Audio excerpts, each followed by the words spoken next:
hand gestures. Well, a few people thought that that was pretty cool. Even Jimmy Fallon. And finally, another tech story here. Intel recently revealed that they created an army of spider robots that you can actually control just by moving your hands. Check this out. Gotta make sure I do this right.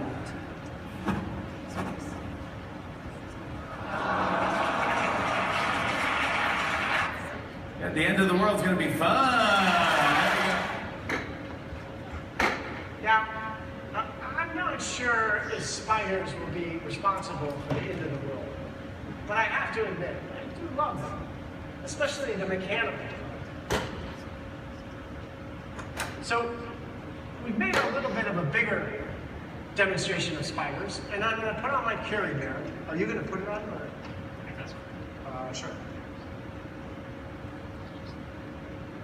And I'm going to play with a few of my friends here, just to show you that we've continued to advance our capabilities here. So, I mean, kind of get them aligned and let's wake them up.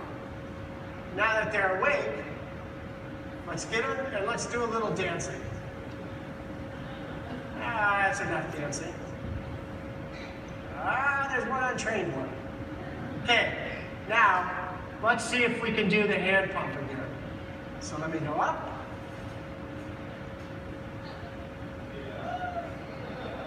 A little bit better this time. So let's see if we can get them to stop. And then last, see if we can put them to sleep.